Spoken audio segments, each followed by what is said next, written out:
नमस्कार दर्शक बंधु मु प्रदीप आपण मानक स्वागत करुच्ची आज आउ एक नुआ भिडियो तो आपण मैंने समस्ते जानते सुभद्रा योजनार प्रथम किस्तिर चतुर्थ पर्यायर टंका जहाँकि आपण मैंने उपमुख्यमंत्री जो सूचना देते जनवरी मास शेष सप्ताह आपण मानक सुभद्रा योजनार प्रथम किस्तिर चतुर्थ पर्यायर टंका मिल किंतु से चतुर्थ पर्यायर टंका कौ माने पाइबे वर्तमान बहुत सारा हिताधिकारी रही जो मानकर जहाँकि फिल्ड वेरिफिकेशन कंप्लीट हो जाइए एवं ऑप्ट आउट जो मानकर होता से ऑप्ट इन करता सहित बहुत सारा हिताधिकारी रही जहाँकि 2 लाख रु ऊर्ध्व हिताधिकारी वर्तमान सुधा सुभद्रा योजन ई-KYC कंप्लीट करना तेणु जो मैंने भी सुभद्रा योजन ई-KYC जदि आपर पेंडिंग रही ताहले आपण मानकु बारंबार मुझे अपडेट देइछि वीडियो माध्यम रे जे आपण माने थोड़े CSC सेंटर को जाई निजर ई-KYC जोटा कि आवेदन स्थिति चेक कलापर जदि ई-KYC पेंडिंग शो करुच्ची ताले सेठी आपण माने थोड़े जाई ई-KYC करनियंतु। या सहित आपण मानकर बहुत सारा कमेंट रहउतिला जे सुभद्रा योजन रे जो मानकर वर्तमान सुधा जो रिजेक्ट हो जाइतिला बा जेकोनोसी कारण पई आपण मानकर जदि फॉर्म टी रिजेक्ट हो जाइछि ताले सेही रिजेक्ट को आपण माने केमिति सॉल्यूशन करिवे ए विषय रे ऑलरेडी मु आपण मानकु बहुत पूर्वरु जेतेबेले रिजेक्ट हेतिला से समय रे आपण मानकु बतई देइथिली केमिति आपण माने रिजेक्ट हेतिले तार डिटेल्स आपण माने कंप्लेन करि परिबे किंतु वर्तमान जहाँकि सुभद्रा पोर्टाल आउ गोटे अपडेट जहाँकि आसी से समय अभियोग समय आपण माने टिके कन्फ्यूजन रे रहउतिले जे कौन विषय रे अभियोग करिवे किंतु देखंतु वर्तमान पोर्टाल आउ गोटे अपडेट आसी जाइछि जोंथिरे कि आपण माने नुआ तरीका रे अभियोग करि परिबे। तो आसंतु केमिति आपण मानकर अभियोग हबो एवं को माने एई अभियोग कला परे से माने प्रथम किस्तिर चतुर्थ पर्याय रे टंका पाई जिवे से विषय रे संपूर्ण डिटेल्स जानिबा। ता पूर्वरु जदि चैनल को प्रथम दर विजिट करचंदी वीडियो को लाइक करिवे चैनल को सब्सक्राइब करनथिले एबे ही सब्सक्राइब करी पाखरे थिबा बेल आइकन को क्लिक करी ऑल ले सेट कर देबे। तो देखंतु सर्वप्रथमे आपण माने जानिथिबे सुभद्रा पोर्टाल रे जेतेबेले आपण माने हिताधिकारी तालिका ऑप्शन को जिबे तो से हिताधिकारी तालिका ऑप्शन ले आपण मानकर निज निजर जिला एवं निज निजर ब्लॉक जीपी आपण माने बाछि सारला परे एटी आपण मानकर गुटे ऑप्शन रहउची जोटा कि प्रत्याख्यान तालिका जो थे कि आपण माने निज जीपी रे बा निज ग्राम रे केते हिताधिकारी फॉर्म टी रिजेक्ट होती तार लिस्ट एठी आपण माने पाई परिबे थे कि जो मान रिजेक्ट होती से 9टी कारण देखा जोटा कि गवर्नमेंट एम्प्लॉय किए जदि थे गवर्नमेंट पेंशनर फोर व्हीलर एवं बहुत सारा जो जो रिजन रही जो कारण आपण मानकर फॉर्म टी रिजेक्ट होती तार कारण एठी आपण माने देखि पारथि किंतु एई जो कारण आपण मानकु दर्शाई दिया जायछि विशेषकर स्कॉलरशिप पई बहुत जहाँकि भौणी मानकर हो पारि नहीं जे से माने पूर्वर स्कॉलरशिप पाउथिले किंतु वर्तमान जहाँकु स्कॉलरशिप पाउनांती किंतु तांकर फॉर्म टी रिजेक्ट हो जाइछि तेणु से क्षेत्र में आपण मानकु निहाती कंप्लेन देवाई पड़ो बा 9टी कारण जदि आपण मानकर भूलवशत करणी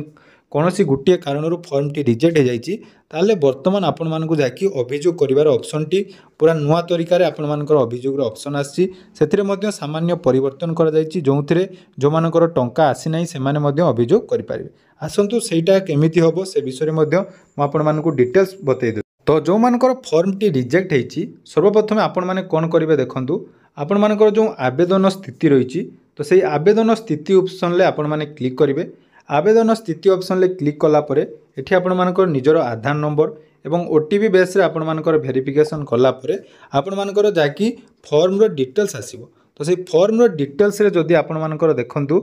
यदि आपण मानकर ए स्वीकृति स्थिति रिजेक्ट हेची ताले एठी आपण माने अभियोग करि परिबे एवं मन रखु आपण मानकर कौन कारण रिजेक्ट होती सेठी मध्य आपण मानकर शो करथिबो तेणु सेही कारण जदि आपण माने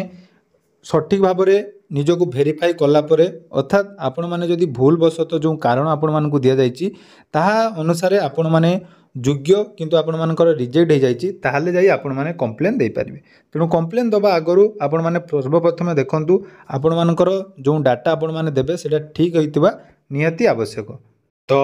आपण माने सुभद्रा पोर्टाल को पुणी थोड़े आसबे आसला पर देखो जो अभियोग ऑप्शन थिला तो सही अभियोग ऑप्शन ले आपण माने क्लिक करेंगे। अभियोग ऑप्शन ले क्लिक कला परे एटी आपण मानकर आधार नंबर एवं जो कैप्चा कोड देई आपण मानको लॉगिन करिया पई पड़िबो। देखंतु मो मोर आधार नंबर एवं कैप्चा कोड देई एटी जाकी लॉगिन कर नउची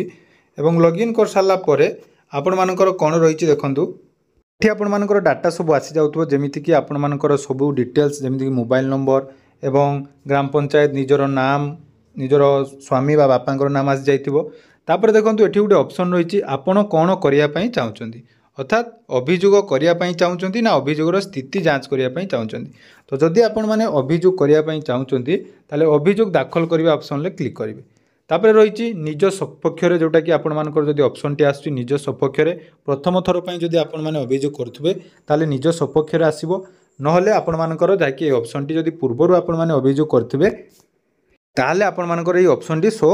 करि न पारे। तेणु प्रायतः जो मैंने रिजेक्ट पई अभियोग करथिले जो मानकर करथिले सेमानकर तो परवर्ती समय फील्ड वेरिफिकेशन होला परे वर्तमान जाकी अंडर प्रोसेस रही। किंतु जदि आपण मानकर पूर्वर अभियोग करना ताले निज सपक्ष अभियोग ऑप्शन ले क्लिक करेंगे।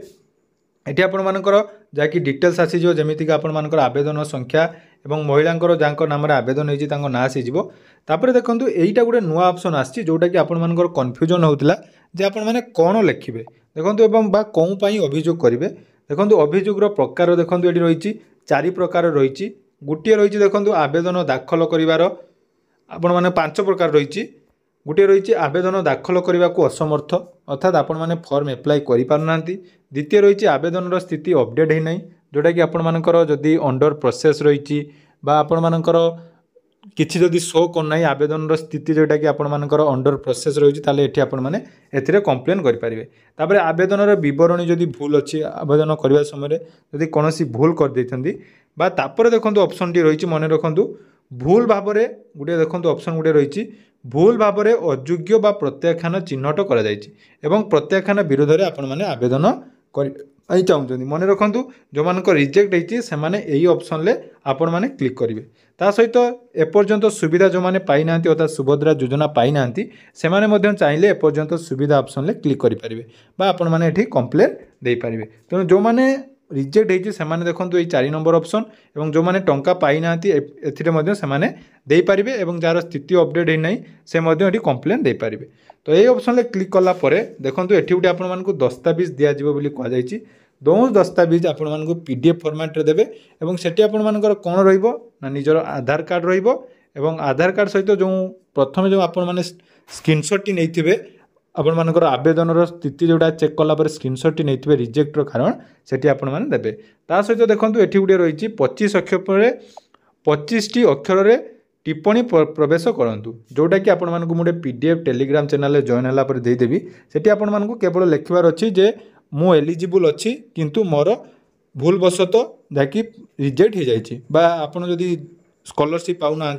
बा आपण मान घरे जदि 4-5 एकर जमी ना बा आपण मान कौन कारण जदि रिजेक्ट हो जाइए ताले से पीडीएफ आपन गोटे देवी सेटा आपण माने एठारे लगेदेवे एटा दाखल करदे। देखंतु एई जो प्रोसेस टी पूर्वर